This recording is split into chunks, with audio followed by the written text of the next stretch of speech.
Hi, I'm Wayta, and welcome to another episode of Jumping Onto a Bandwagon Really Late. I'm not even sure if people still play Among Us. I do. It's fun. Sue me. Wait, actually don't. Among Us is a game that came out in 2018, but absolutely exploded in popularity in September of 2020. Everyone everywhere was playing Among Us. A new upload from your favorite creator? Among Us. A new meme format? Among Us. Your girlfriend breaks up with you because you won't stop talking about Among Us?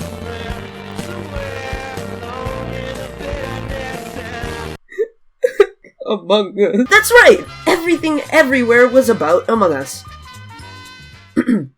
And if you didn't somehow already know, Among Us is a multiplayer murder mystery game where 10 players are on a ship and 8 of them are crewmates that work on tasks to repair the ship while trying to find out which of them are the 2 imposters.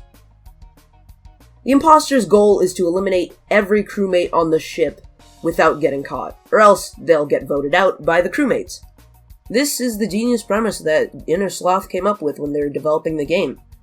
And it resulted in Among Us becoming the most popular game of 2020. At least until Cyberpunk 2077 comes out. Right? Oh. Alright, so you might have assumed that the joke here was that Cyberpunk took forever to come out, but in reality, the joke here is that it took me so long to make this video that jokes like these were still relevant. Anyways, likely the biggest contributors to Among Us's popularity were streamers. Well, that as well as quarantine's crippling isolation leading people to desperately crave social interaction through any medium. But I wouldn't know anything about that since I'm Canadian and we listen to scientists and don't protest masks. Wear a mask, you idiot. Streamers started playing Among Us, and since having multiple friends to play with is a big part of what makes Among Us so fun, those streamers collaborated with other streamers, therefore exploding the game even more. And the game even got so big that the developers saw no point in working on an Among Us 2, so they scrapped the sequel to Among Us solely to work on the features of the first one, which is neat. Thank you, developers. Good on you. Have this thumbs up. You deserve it. Speaking of the developers, fun fact, if you didn't know already, Inner Sloths... I keep on saying Inner Sloths. Why do I keep on saying Inner Sloths? I mean Inner Sloth, the developers of Among Us, also made the Henry Stickmin collection, and that's why there were a lot of Henry Stickmin references in Among Us. Heck, one of the maps is a Henry Stickmin reference. Also, they're working on a new map that is literally just gonna be Henry Stickmin themed. But yeah, the more you know!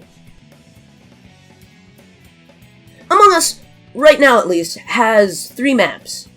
The Skeld, Mirror HQ, and Polis Outpost. Each map has its pros and cons for both the crewmates and the imposters, and I will be talking about all of them, because I have nothing else to do. Anyways, let's get going! Yeah, the Skeld is the first map in the game, and it's pretty average. It shows you the ropes, and overall is a standard map without giving any unique I said aspects. Why do I can't speak today. Aspects. So, if you're just looking for the default experience, Skeld is really good. It's mostly very neutral, and, yeah, there's not really an advantage to either side I can really think of. Mirror HQ is the second map in the game, and it offers a few new stuff with it. So there's a few new tasks, a vending machine, for some reason. Here's the only map without a cam system, and it compensates for this by being the only map with a logs unit, and... compensates. Sorry.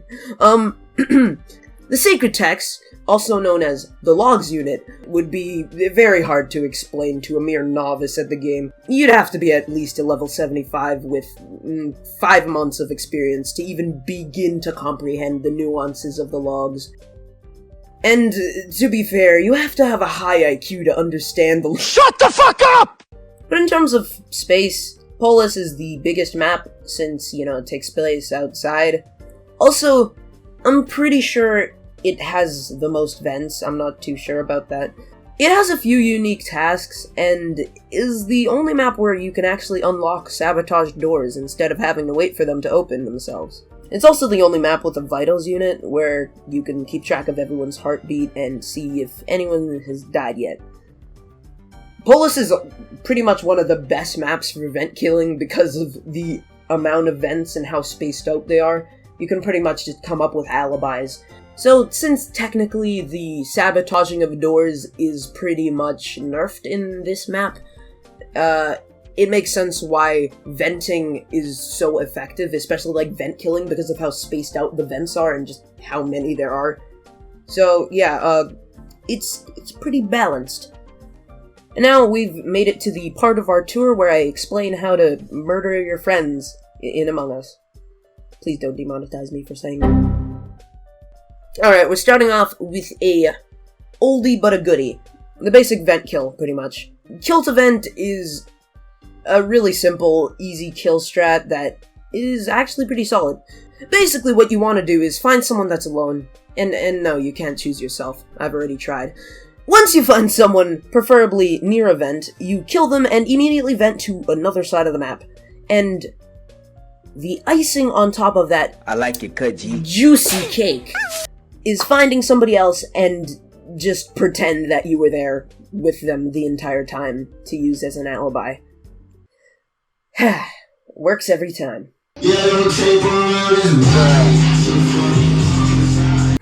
The FK strat is a relatively new strat popularized by Moist Critical.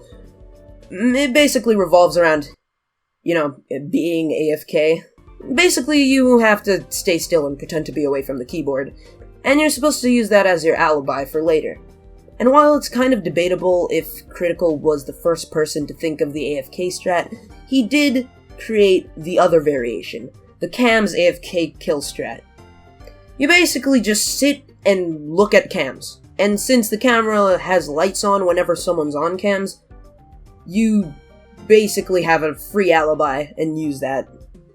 Basically what you do is wait for someone to enter cams alone, and then wait a bit, and then kill them, and yeah, just immediately go back to cams.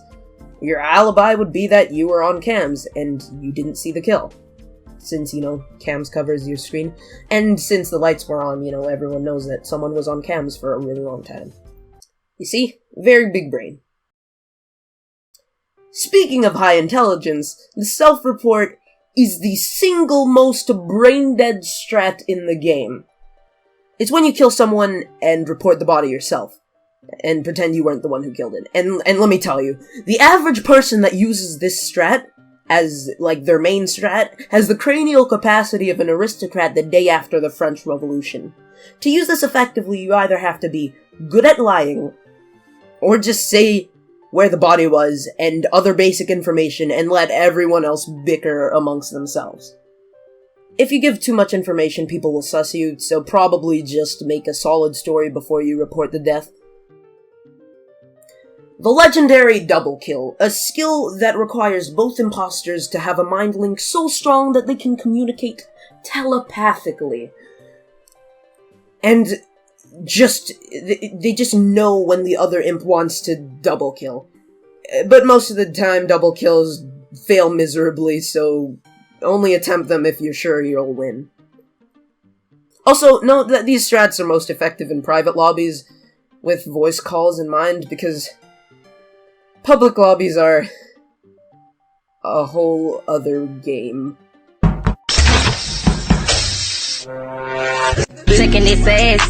There are a lot of kill strats, and honestly, there's no way for me to cover them all, so let's move on.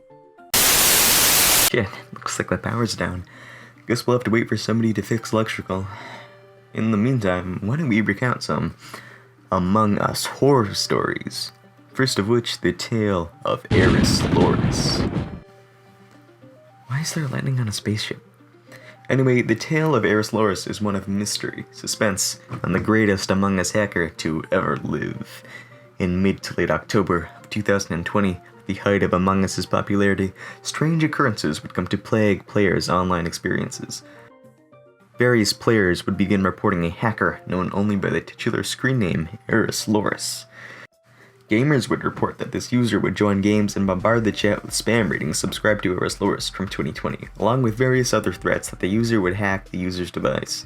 Other known hacks have been blacking out players' screens, making other players say things in the chat, always getting imposter, and booting players out of games completely. Upon the inspection of Eris linked YouTube channel, you can find a whole lot of various hacking videos showcasing Eris using installed scripts to cheat in other games, along with more random shitposts. Surprisingly, there is a complete lack of Among Us hacking content on the channel and only passing vague references to the occurrences in his shitposts.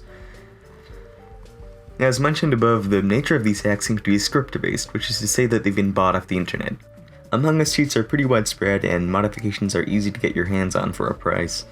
A large factor behind the accessibility of these hacks is Among Us's complete lack of an anti-cheat, which is a rather conducive tool for an online-only game to lack.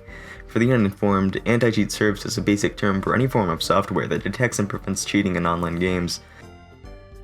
Anti-cheat is in actuality quite notorious for butchering the online experience of many games, for either mistakenly detecting cheating from regular players, being exploitable and players unfairly reporting, gaining unsolicited access to players' computer files and data, installing viruses, taking up large amounts of space and lagging the computer, and recording the genetic information of players through retinal scans to be used in the cloning of human lizard hybrids. All terrible stuff, so all in all, it's not too surprising that Innersloth, the developers of Among Us, decided to neglect its inclusion. Now, without the existence of an anti-cheat, dealing with the hacks fell exclusively into the responsibility of the players and the developers. With no real way to report cheaters in-game, gamers took their last resort, Twitter, and put Eris on blast, reporting them to the developers, the police, and even America's Federal Bureau of Investigation. Of course, the FBI immediately realized the severity of this devious hacker's crimes and sprung into action. Utilizing their high-tech government technology, they were actually able to locate the fiend and quickly sent out an attack helicopter to apprehend them. However, Eris hacking prowess proved to be far too great, as they were able to hack into the controls of the helicopter and send it careening into the Pacific Ocean mid-flight. May those brave soldiers rest in peace. With that out of the picture, the responsibility once again fell to the developers, which prompted them to put out an emergency server update in a rushed and volatile anti-cheat service that was prone to ban random players, but nonetheless solved the problem and prevented further hacks. However, the identity of Eris remained unknown, and after the initial fiasco and hackings, the victims were left with a thirst for revenge. These violated souls scoured the internet for information on this mysterious hacker, and eventually were able to find his presumed personal information, doxing him through his Twitter handle and personal Facebook. However, under personal inspection, it's pretty obvious that this presumed culprit is the wrong guy. He's just some random 14-year-old who doesn't really have any connections, and there's no real evidence pointing toward him being Eris, and so the true identity of Eris prevails our grasp. I mean, seriously, you think this hacker is just gonna leave his personal info lying around? Yeah, didn't think so. Okay, yeah, for such a simple game, I find it very entertaining. What makes it so replayable is the fact that usually you're always playing with your friends, so it's a generally fun time. And since I always have fun with my friends, I don't really ever see myself quitting this game. Unless something crazy happens, like all my friends dying. But that's absurd. Anyways, this is Wayta signing off.